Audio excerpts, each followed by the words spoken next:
जब वो हर स्थान पर पराजित हो जाता है, हर मोड़ पर असफल हो जाता है, टूट जाता है, तो वो कहता है कि यदि भगवान ने एक द्वार बंद किया है तो वो दूसरा द्वार अवश्य खोल देंगे।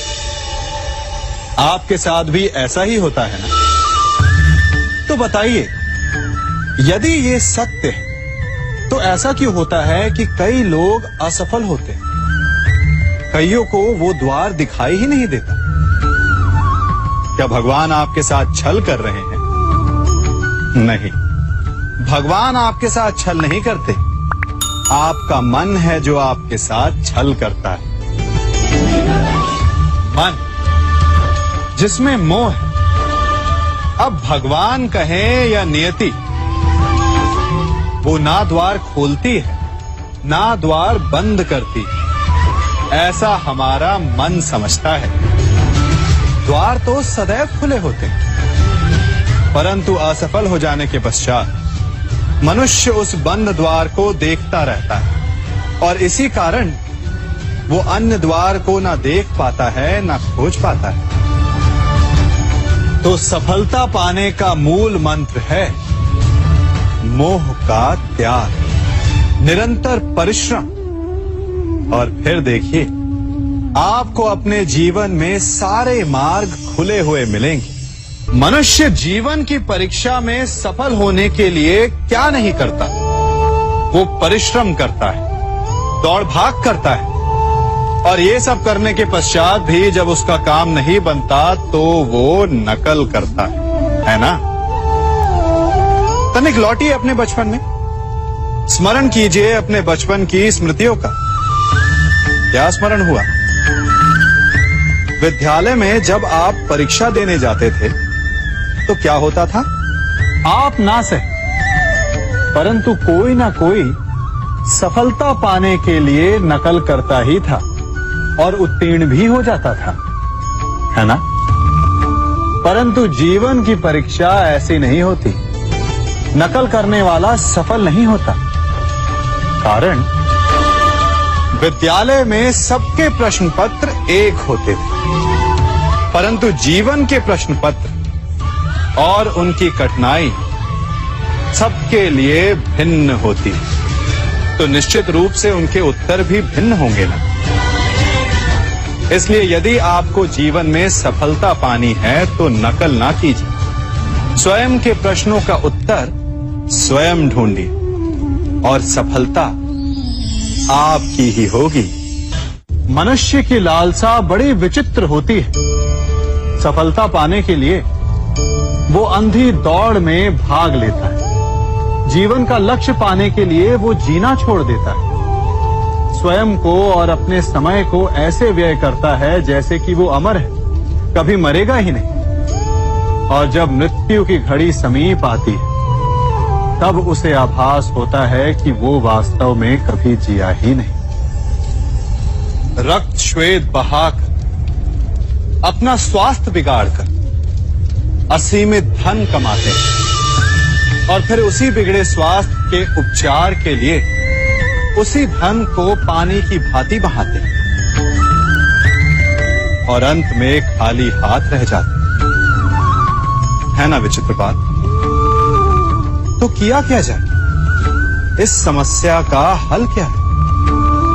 इस समस्या का हल है शांत।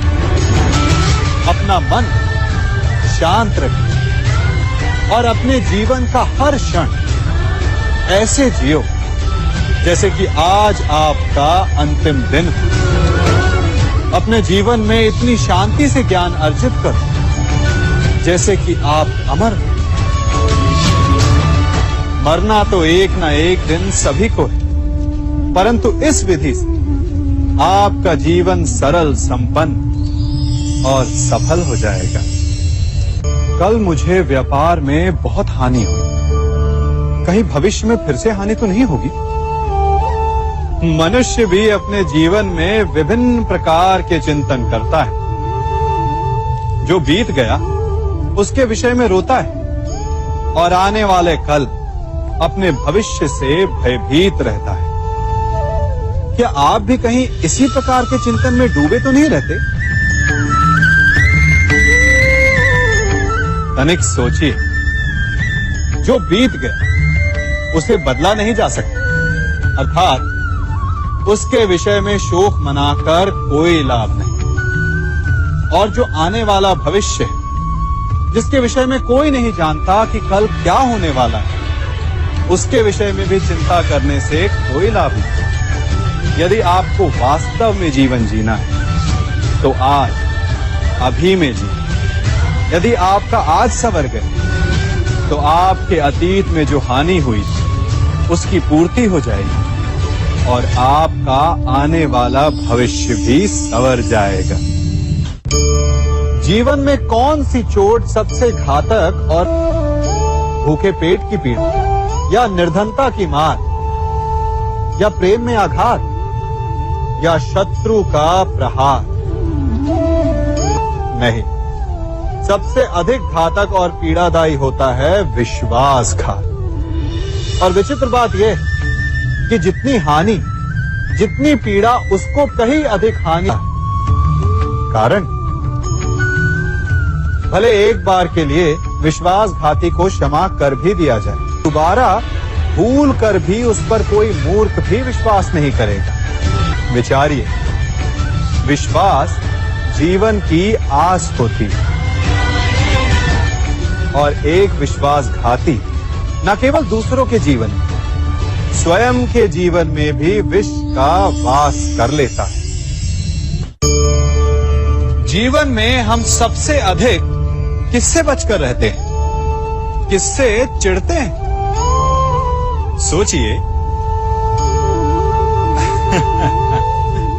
उत्तर मिल गया ना। हम उससे चिढ़ते हैं जो हमसे चिढ़ता है, जो हमारी निंदा करता है। हम उससे बचकर रहते हैं, दूर रहते हैं। हमें लगता है कि वो व्यक्ति हर स्थान पर हमें नीचा दिखाएगा, हमारा अपमान करवाएगा। परंतु तनिक सोचिए, क्या एक निंदक से दूर रहना उचित है? नहीं। एक निंदक के जितना समीप रहो उतना ही श्रेयस्कर है। हमारे मित्र हमारी कमियों को छिपाते हैं, हमारी भूलों को, परंतु एक निंदक हमारी कमियां हमारे समक्ष लाता है, हमें हमारे वास्तविक रूप से अवगत करवाता है। अपनी कमियों को समझकर हम उन्हें सुधार सकते हैं, अपने व्यक्तित्व को संवार सकते हैं। इसलिए निंदक के लिए अपने मन में बैर नहीं, सम्मान और धन्यवाद का भाव होना चाहिए। आप सब ने अपने जीवन में एक कहावत तो सुनी ही होगी कि एक चुप 100 को हराए। सुनी है ना? और इसीलिए कई बार हम जीवन में चुप रहते हैं, मौन रह जाते हैं, क्योंकि यह सत्य है कि एक मूर्ख के लिए मौन रहने से अधिक श्रेयस्कर उत्तर और कुछ भी नहीं हो सकता। परंतु क्या जीवन में सदैव मौन रहना, सदैव चुप रहना क्या उचित होता है? नहीं। जहां पाप का बल बढ़ रहा, जहां छल हो रहा, वहां मौन रहने से अधिक गंभीर अपराध और कुछ नहीं हो सकता। मौन रहकर कदाचित आप समस्या से बच जाएं, परंतु आप संसार को समस्याओं में उलझा देते हैं। इतिहास साक्षी है कि पापियों के उद्दंडता ने संसार को इतनी हानि नहीं पहुंचाई जितना कि सज्जनों के मौन ने पहुंचाई। यदि कोई मूर्ख बोल रहा है तो मौन रहना उचित है, परंतु यदि कहीं अपराध हो रहा है, छल हो रहा है, तो उठिए और विरोध कीजिए, क्योंकि आप भले ही न से, परंतु आपकी आने वाली पीढ़ी इस पाप के दंड को अवश्य सहेगी। अपने जीवन में आप कितने मित्रों से मिलते होंगे, कितनों को आप स्वयं जानते होंगे, कितनों का आप शुभ चाहते होंगे और कितने आपका शुभ चाहते होंगे, और कितने ऐसे भी होते हैं कि आपके समक्ष आते, आपसे मिलते, वो अपने जीवन का दुखड़ा गाने लगते। कि उनका